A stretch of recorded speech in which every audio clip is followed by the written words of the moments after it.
அனைவருக்கும் வணக்கம். குரு வாழ்க, குருவே துணை. நாம் இந்த சீரீஸில் வந்து குருவை பற்றிய விஷயங்களை நம்ம பார்த்துட்ருக்கோம். பொதுவாக வந்து குரு அப்படிங்கிறவர் வந்து ஒரு தனகாரகன்னு சொல்லக்கூடிய குரு வந்து ஒரு சுபகிரகம்னு சொல்கிறோம். இந்த சுபகிரகமே ஆனால் கூட குரு வந்து 5ஆம் இடத்துல அமரும்போது அவருடைய ஸ்தானம் அப்படிங்கிறத வந்து அங்கே வந்து 5ஆம் இடத்துல காரகோபாவதாஸ்தி அப்படிங்கிறாங்க. 5ஆம் இடம் அப்படிங்கிறது வந்து குழந்தை பாக்கியத்துக்கு உரிய பலன். அப்போ குழந்தை பாக்கியம் அப்படிங்கிறது குருவை வச்சு சொல்கிறோம். அப்போ காரகோ பாவனாஸ்தி அப்படிங்கிற ஒரு பிழை ஏற்படுது. ஆனால் எல்லாத்துக்குமே அது ஏற்படுதானா கிடையாது. எத்தனையோ பேருக்கு 5ஆம் இடத்துல குரு இருப்பார். தனியாக இருக்கலாம் அல்லது வேறு கிரகங்களோடு இருக்கலாம். அழகாக குழந்தை பாக்கியம் ஏற்பட்டு மல்லை செல்வங்களோடு அவங்க சூப்பராக வாழ்வாங்க. ஒரு சிலருக்கு வந்து 5ஆம் இடம் வந்து குரு வீடாக அமைஞ்சு அல்லது குருவே அமர்ந்திருந்தாலும் சில பிரச்சனைகள் இருக்கும். அது பூர்வ புண்ணிய பலன் அப்படிங்கிறது நம்ம சொல்லலாம்.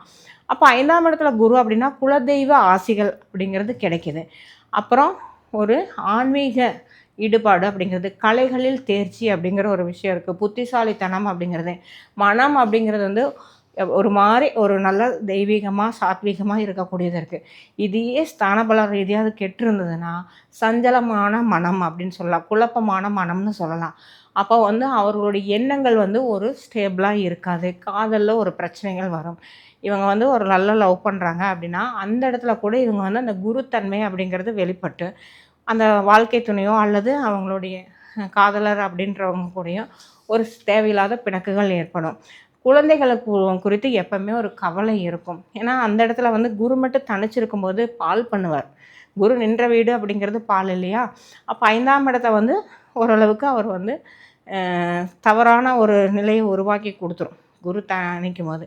அப்போ பாசிட்டிவ் இருக்குது, நெகட்டிவ் இருக்குது. நம்ம ஜாதகத்தில் அது பாசிட்டிவாக நெகட்டிவாக அப்படிங்கிறது தெரிஞ்சுக்கிறதுக்கு வந்து இந்த வகுப்பில் படிங்க. நம்ம குருவை பற்றி 27 நட்சத்திரத்தில் நின்ற வகுப்பு, 12 பாவங்களில் நின்ற பலன் என்னங்கிற வகுப்பு எடுக்க போகிறோம்.